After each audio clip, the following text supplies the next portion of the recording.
نماز جنازہ آنا چاہیے، اور اس کے ساتھ ساتھ باپ کو غسل دینا بھی آنا چاہیے۔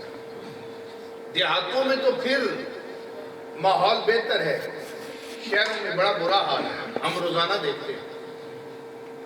جس بندے کے 6-7 بیٹے ہوں اور ابا جی مر جائیں، لوگوں کو پہلا کام کیا ہوتا ہے؟ مسجد کے دروازے پر آ جاتے ہیں، ٹھک ٹھک، مولوی صاحب آنا، ابا جی فوت ہو گئے، غسل دینا ہے۔ اور بھائی تمہیں حیا نہیں ہے؟ ابا تمہارا ہے، غسل کسی سے دلواتے ہیں؟ اس بات پر تو تمہیں فخر ہے کہ یہ 200-400 مربع زمین جو ہے اس کا وارث میں ہوں، لینڈ کروزر میری ہے، بینک بیلنس میرا ہے، تو غسل دیتے ہوئے وہ ابا مسجد کے خادم کا کیوں نہیں خود غسل دیتے؟ کفن کیوں نہیں پہناتے؟ جنازہ کیوں نہیں پڑھاتے؟ باپ کو لحد میں کیوں نہیں اتارتے؟ اس لیے کہ ہم نے اپنی اولاد کی تربیت نہیں کی، ہم سارا کام ریڈی میڈ چل رہا۔ قبر کوئی کھودے گا، کفن کوئی دے گا، جنازہ کوئی پڑھے گا، باپ کی بخشش کے لیے دعا کوئی کرے گا۔ ایک بندہ ایک دفعہ میرے پاس آ گیا، بڑے غصے میں تھا، کہنے لگا یہ کل جو آپ نے لڑکے بھیجے نا، انہوں نے پورا قرآن نہیں پڑھا، آج آپ نے جو بھیجنے ہیں وہ ان کو کہنا ہے 2-2 سپارے پڑھیں اور پورا قرآن پڑھیں۔ میں نے کہا بھائی صاحب کون فالت ہوا ہے؟ کہنے لگے میرے ابا جی۔ میں نے کہا تم نے کتنا پڑھا ہے؟ کہنے لگا میں نے کچھ نہیں پڑھا۔ میں نے کہا تو کتنا بدھو ہے، ابا تیرا ہے تو نے کچھ نہیں پڑھا، جن کا کچھ نہیں لگتا ان سے تو 2 سپاروں کی توقع رکھتا ہے۔ خود پڑھیں اور یہ بات ذہن سے نکال دیں۔ لوگ اتنی بڑی پرچی دے دیتے، اتنے 100 قرآن، اتنا دروشی، یہ وہ، اللہ معاف کرے۔ بس وہ رب ہے، وہ چاہے تو ایک بسم اللہ کے صدقے ساری زندگی کے گناہوں کو معاف فرما دے۔ حضرت عیسیٰ علیہ السلام کا قبرستان سے گزر ہوا ہے نا، آپ نے دیکھا قبر والے کو عذاب ہو رہا ہے، آپ چلے گئے، واپسی اسی قبرستان سے گزر ہوا، آپ نے کہا آج دیکھوں، آپ نے دیکھا تو اللہ کی نعمتوں میں گھیر رہا تھا۔ آپ کو بڑا تعجب ہوا، بندہ مر گیا ہے، اعمال منقطع ہو گئے، کل عذاب آج نعمتیں، اللہ کی بارگاہ میں التجا کی، مولا تو بڑا بے نیاز ہے، یہ کیا معاملہ ہے؟ جبریل امی آ گئے، عرض کی اللہ کے نبی یہ بندہ بڑا گناہگار، سیاہکار، بد کردار تھا، کل جو آپ نے حال دیکھا یہ اسی کا مستحق تھا، لیکن آج معاملہ ایک پیش آ گیا۔ اس کا ایک چھوٹا معصوم بیٹا تھا، آج جب 4 سال کا ہوا اس کی بیوی استاد کے پاس لے کر گئی، سبق کا آغاز ہوا، اور اس کے بیٹے کو جب استاد نے کہا پڑھو بیٹا بسم اللہ الرحمن الرحیم، تو جب اس کے معصوم نے بسم اللہ پڑھی تو رب فرماتا ہے مجھے حیا آ گئی، یہ معصوم مجھے رحمان بھی کہہ رہا ہے، رحیم بھی کہہ رہا ہے، اور میں اس کے باپ کو عذاب دے رہا ہوں، اس کے بچے کے بسم اللہ پڑھنے کی وجہ سے میں نے اس کے سارے گناہوں کو معاف فرما دیا۔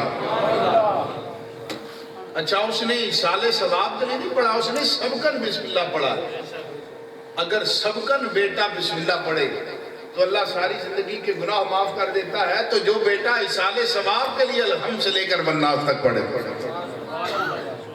اس لیے اپنے بچوں کو قرآن پاک پڑھائیں، انہیں تعلیم دیں اور تلقین کریں کہ جانے والوں کے لیے دعائے بخشش کی، اور اپنا معمول بنا لیں جس قبرستان سے گزریں جاتے جاتے درود پاک پڑھ کر جو آتا ہے آپ کو وہ پڑھ کر دعائے مغفرت کریں۔ آج ہم کسی کے لیے کریں گے، کل اللہ ہمارے لیے سبب پیدا فرما دیں۔ حضرت خواجہ حسن بصری رحمت اللہ علیہ، آپ کے پاس ایک عورت حاضر خدمت ہوگی، عرض کرنے لگی خواجہ صاحب میری جوان بیٹی فوت ہو گئی اور میں بڑی فکر مند ہوں اس کی قبر کی زندگی کے حوالے سے کہ میرے مالک نے اس کے ساتھ کیا معاملہ کیا ہے۔ پہلے ماں باپ بھی کتنے عظیم تھے، انہیں قبر کی فکر ہوتی تھی، آج ماں باپ کو دنیا کی فکر ہے، رات دن ہم لگے ہوئے ہیں بچوں کے لیے کوٹھی بن جائے، گاڑی بن جائے، ان کے کھانے کا اہتمام ہو جائے، ہمارے مرنے کے بعد ہماری نسلیں جو ہیں وہ بھی یاد رکھیں دادا بڑا اکٹھے کر کے گیا مال کی، پوتے فخر کریں۔ لیکن پہلے لوگ آخرت کی فکر کرتے تھے۔ خواجہ حسن بصری نے کہا عشاء کی نماز کے بعد 2 رکعت نماز نفل برائے حاجت پڑھتے ہیں، اور سورہ فاتحہ کے بعد الحاکم التکاثر جو سورت ہے یہ تو نے پڑھنی ہے، اور درود پاک پڑھتے ہوئے سو جانا ہے، اللہ فضل فرمائے گا۔ نعرہ رسالت، نعرہ تحقیق، نعرہ حیدری، تاجدار ختم نبوت، زندہ باد، زندہ باد، زندہ باد، ختم نبوت، زندہ باد، زندہ باد۔ ایک گاڑی 830 نمبر میران گاڑی جو ہے باہر راستے میں کھڑی ہے، اس کی وجہ سے سارا راستہ بند ہے۔ جن بھائی کی ہے برائے مہربانی اسے ذرا سائڈ پر کر دیں، لوگوں کو تکلیف ہے تاکہ وہ راستہ کھل سکے۔ 830 نمبر میران گاڑی۔ اس عورت نے یہ عمل کیا، رات خواب دیکھتی ہے تو کیا دیکھتی ہے کہ اس کی بیٹی کو عذاب ہو رہا ہے، بڑی فکر مند ہے، بڑی فکر مند ہے۔ صبح خواجہ صاحب کی بارگاہ میں پھر حاضر ہو گئی، آپ نے فرمایا اس کے لیے صدقہ و خیرات کر، استغفار کر، اللہ غفور الرحیم ہے وہ معاف فرما دے گا۔ خواجہ صاحب فرماتے ہیں رات میں سویا، آنکھ جو لگی تو خواب دیکھ رہا ہوں، خواب دیکھتا ہوں کہ جنت ہے اور جنت میں عالی شان محل ہے، میں ایک محل کے سامنے سے گزرا تو ایک نوجوان بچی میری طرف دیکھ کر کہتی ہے خواجہ صاحب مجھے پہچانا ہے؟ میں نے کہا نہیں میں تجھے نہیں پہچانتا۔ آپ کہتے ہیں عالی شان تاج اس نے سر میں نورانی پہنا ہوا ہے، تخت پر بیٹھی ہے۔ میں نے کہا میں نہیں جانتا۔ کہنے لگی میں اسی بڑھیا کی بیٹی ہوں جس نے کل آپ سے مسئلہ پوچھا تھا۔ آپ نے کہا تیری ماں نے تو کچھ اور بتایا اور تو یہاں پر، اس نے کہا بات ماں نے ٹھیک کہی تھی، لیکن مسئلہ یہ ہے کل ایک بندہ جو ہے قبرستان سے گزر رہا تھا، اس نے گزرتے گزرتے حضور علیہ السلام پر درود پاک پڑھ کر ہماری بخشش کی دعا کی، اللہ نے اس ایک کے درود پاک پڑھنے سے 70,000 جہنمیوں کو جہنم سے نکال کر جنت میں داخل کروا دیا۔ سبحان اللہ، سبحان اللہ، سبحان اللہ۔ اس لیے یہ اپنا معمول بنا لیں، جب بھی گاڑی میں بیٹھے ہوئے ہیں، پیدل چل رہے ہیں، نہیں رک سکتے نہ رکیں، درود پاک پڑھ کر بخشش کی دعا کریں، کیونکہ کل میں نے بھی قبر میں جانا ہے، آپ نے بھی قبر میں جانا ہے، ہم نے اس قبر کا سامنا کرنا ہے۔ اور یہ بات یاد رکھنا، قبر میں جا کر کسی اور نے ہمارا ساتھ نہیں دیا۔ آج تو ہم دنیا کی یاریوں پر بڑا جو ہے مان کرتے ہیں، سیاسی جماعتوں پر مان کرتے ہیں، اپنے قائدین پر مان کرتے ہیں، لیکن قبر میں نہ عمران خان نے آنا ہے، نہ نواز شریف نے آنا ہے، نہ زرداری نے آنا ہے، نہ کسی مولوی پیر نے آنا ہے، قبر میں تاجدار مدینہ نے آنا ہے۔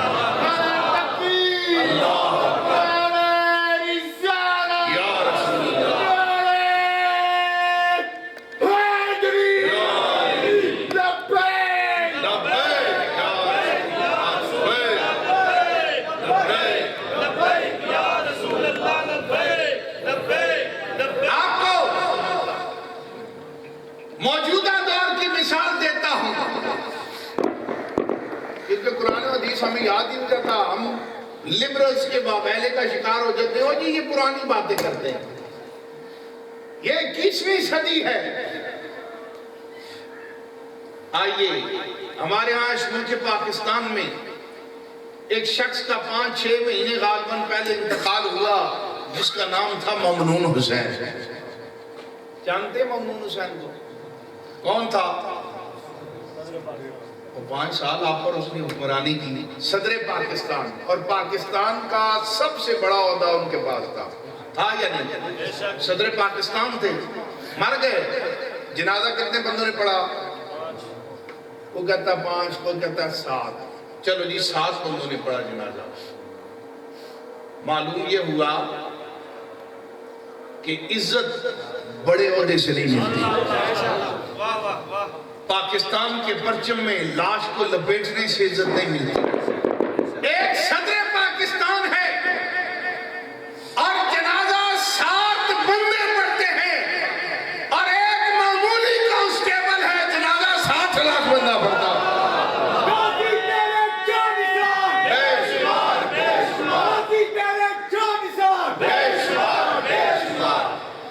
واہ واہ. 7 لاکھ بندہ جنازہ. واہ جی واہ. اور جنازے میں کوئی ٹی وی پر اعلان نہیں, پابندی, لیکن کملی والے نے بتا دیا جن کا تعلق گنبد خضرا کے مکی سے ہو جاتا ہے وہ چینلوں کے محتاج نہیں رہتے, اور محمد عربی اپنے غلاموں کی پشت بھی زمین پر نہیں رگڑنے دیتے.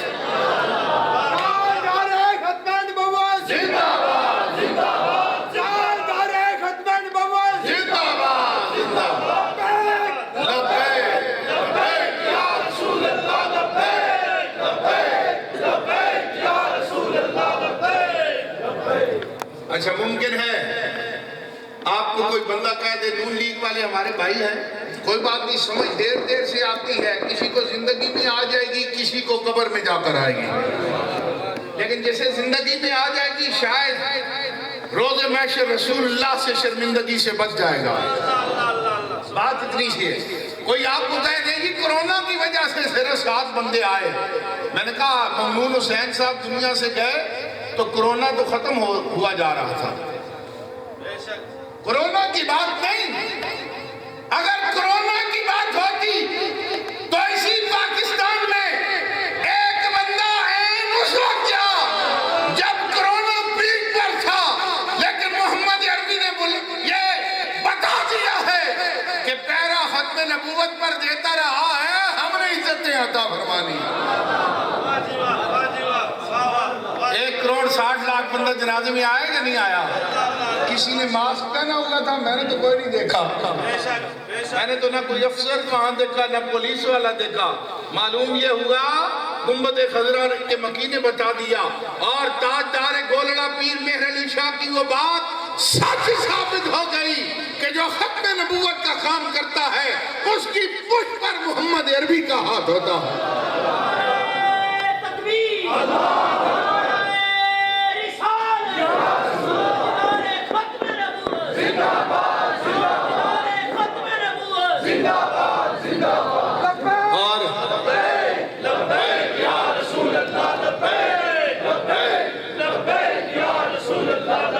اگلی بات, ممنون حسین صاحب کو صدر کس نے بنایا تھا؟ نواز شریف صاحب نے. نواز شریف صاحب جنازے میں آئے نہیں, شہباز شریف صاحب آئے, حمزہ شہباز صاحب آئے, مریم بی بی گئی, اچھا سعد رفیق صاحب گئے, احسن اقبال صاحب گئے. ابھی وہ گورنر صاحب کی کچھ ویڈیوز آئی تھی, وہ بھی نون لیگ کے ہیں, وہ کھیل کود کچھ کر رہے تھے, وہ گئے, کوئی نہیں گیا. جنہوں نے صدر بنایا وہ بھی جنازے میں شریک نہیں ہوئے. وہ ویل چیئر والا بابا یہی سبب دیتا رہا, لوگوں دنیا کی ساری یاریاں جھوٹی ہیں, ساری یاریاں جھوٹی ہیں. آؤ تاجدار مدینہ سے اپنے دامن کو وابستہ کر لو, اس لیے کہ وہ وقت ہر آدمی پر آنا ہے جب ماں ساتھ چھوڑ دے گی, بیٹا ساتھ چھوڑ دے گا, یار ساتھ چھوڑ دیں گے, اندھیری قبر ہوگی, کوئی نہیں آئے گا, لیکن تاجدار مدینہ وہاں بھی تشریف لے آئے. ہم صرف آپ کو یہ بتانا چاہتے ہیں, باقی ہم یہ نہیں چاہتے کہ لبیک کے پلیٹ فارم سے مولوی اسمبلیوں میں آ جائیں. ہم نے کام پھر بھی مسجدیں ہی سنبھال لی. آپ جیسے منصور ظہور صاحب جیسے لوگ, آپ جیسے لوگ یہاں آگے آئیں. ہمارا فقط بات یہ ہے کہ ایسا بندہ اسمبلی میں جائے جب میرے آقا و مولا کی عزت و ناموس کا مسئلہ آئے تو وہ ملک کو نہ دیکھتا رہے, وہ مالی فائدے کو نہ دیکھتا رہے, وہ حضور کی عزت و ناموس پر قربان ہونے والا ہو, غیرت مند ہو, جرأت مند ہو, اور نبی کی عزت و ناموس پر غیرت کا مظاہرہ کرنے والا ہو. اس لیے تاجدار مدینہ سے وفا کریں. اور ایک اور بات بتاتا چلوں آپ کو، ہمارے پی ٹی آئی والے بھائی ہیں 2018 میں ہماری بات انہوں نے نہیں مانی، لیکن 3.5 سال بعد آج شرمندہ ہیں یا نہیں؟ جس نے ووٹ دی بھی، بلے پر مور لگائی بھی، آج اسے کہیں ماشاءاللہ یہ سارا آپ کی وجہ سے ہوا. دیکھیں نا، ہماری سیاست کی بنیاد ہی جھوٹ ہے. جھوٹ بولو تو قوم بات مانتی ہے. میں نے الیکشن میں اپنے گاؤں میں جلسہ کیا، میں نے کہا بھائی جس نے مجھے اور میرے خاندان کو دیکھ کر ووٹ دینی ہے وہ بالکل نہ دے. جس نے گلی، بجلی، نالی، سوئی گیس کے لیے اور نوکری کے لیے ووٹ دینی ہے وہ ووٹ نہ دے. ہمیں ووٹ دینا ہے تو ہم مانگ رسول اللہ کے نام پر رہے ہیں. حضور کے نام پر دینا چاہتے ہو تو دو، اگر ہمیں دیکھ کر دینی ہے تو بالکل اپنے پاس رکھو، ہمیں کوئی ضرورت نہیں. آج 3.5 سال ہوئے. ہمارے خان صاحب ادھر پنڈی میں سبزی فروش ہے، میری مذاق ان سے چلتی رہتی ہے، تو جب وہ مہنگائی کا ذکر کرتے ہیں تو میں کہتا ہوں آپ کا اپنا خان آیا ہے. وہ بدعت کر کہتی ہے اللہ کی قسم مولوی صاحب ہم نے اس کو ووٹ نہیں دیا، حالانکہ انہوں نے اس کو دیا ووٹ. میں اسے کہتا ہوں خان دیکھ 3.5 سال بعد ہی تیری جماعت جیت گئی ہے، اور جیتنے کے باوجود تو شرمندہ ہے. میری جماعت ہار گئی لیکن میں پھر بھی سرخرو ہوں.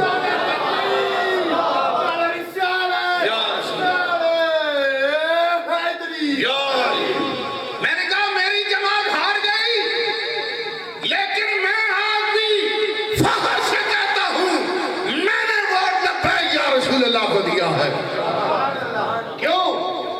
اس لیے کہ لوگ جب بجلی کو دیکھ رہے تھے، نالی کو دیکھ رہے تھے، سوئی گیس کو دیکھ رہے تھے، وہ 50 لاکھ گھروں اور 1 کروڑ نوکریوں کو دیکھ رہے تھے. ہم نے دنیا کو ٹھوکر مار کر محمد عربی کے نام پر ووٹ دیا، اور ووٹ بھی ایسے نہیں ڈالا. ہم نے ساتھیوں کہا فجر کی نماز پڑھنی ہے، درود شریف پڑھ کر جانا ہے، اور باوضو ہو کر مور لگانے سے پہلے گنبد خضرا کے مکین کو پکارنا ہے. یا رسول اللہ ہمارا ان سے کوئی جھگڑا نہیں، کوئی جھگڑا نہیں، لیکن ممتاز قادری کو پھانسی کے پھندے پہ لٹکایا ہے. آج ان سے بدلہ لینے کا وقت ہے. اے کملی والیا یہ ووٹ آپ کے نام پر کر رہے ہیں. اتنی سی بات ہے. یہی پیغام ہم آپ کو دینا چاہتے ہیں. تحریک لبیک یا رسول اللہ پاکستان کا یہی پیغام ہے کہ جب تک امت دین سے وابستہ نہیں ہوگی ہم کامیاب نہیں ہو سکتے. وگرنہ یہ تو ڈرا ڈرا کر مارتے رہیں گے. جب ہم ان وزیروں سے بیٹھتے ہیں باتیں کرتے ہیں، کہتے ہیں آپ پرانی باتیں کرتے ہیں، صحابہ کی باتیں کرتے ہیں. وہ تو دیکھیں نا حضور سامنے تھے، صحابہ تھے، ان جیسا ہمارا ایمان تو نہیں ہو سکتا. لیکن اللہ نے ہمیں ایک اور دلیل عطا فرما دی. اب جب بات کرتے ہیں تو ہم کہتے ہیں زیادہ دور کی بات نہیں کرتے، کسی دور کی ملک کی بات نہیں کرتے. ہماری سرحد کے ساتھ سرحد ملتی ہے اور وہ ہے افغانستان کی. میں نے کہا جناب آپ بتائیں افغانستان میں لبرلز نہیں لڑے، یہ بھی بات یاد رکھنا.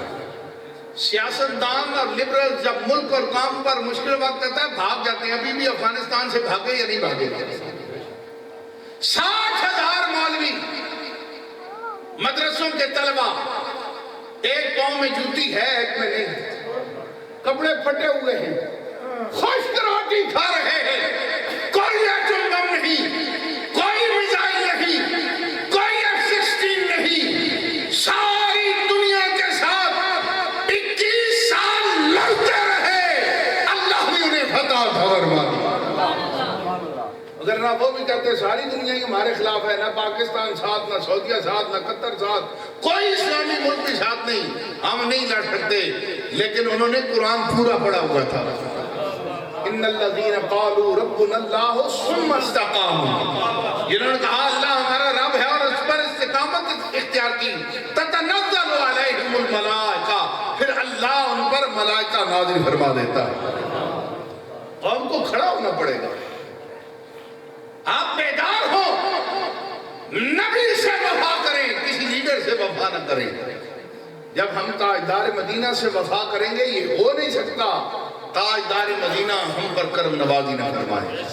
مشکلات ضرور آتی ہیں، مشکلات ہماری جماعت پر بھی آئیں. لوگوں نے کہا آپ مر گئے، اب یہ نہیں بچ سکتے، اب 20 سال یہ جیلوں میں ہے، لیکن گنبد خضرا کے مکی نے کہا جن کا سہارا میری ذات پر ہو ہم انہیں لاوارث نہیں چھوڑا کرتے۔ انشاءاللہ تحریک لبیک پاکستان اسی مشن کے تحت میدان عمل میں ہے۔ میری دعا ہے اللہ تعالیٰ راجہ صاحب مرحوم و مغفور کے درجات کو بلندی عطا فرمائے۔ ان کے بچوں نے ان کی بخشش کے لیے اس تقریب کا انعقاد کیا، اللہ تعالیٰ اس کے تحت ان کے گھروں پر اپنی رحمتیں اور برکتیں نازل فرمائے، اور دیار غیر میں رہ کر ان لوگوں کی تحریک کے ساتھ محبت اور دین کے ساتھ جو محبت ہے اللہ تعالیٰ اس میں مزید برکتیں عطا فرمائے۔ وآخر دعوانا الحمدللہ۔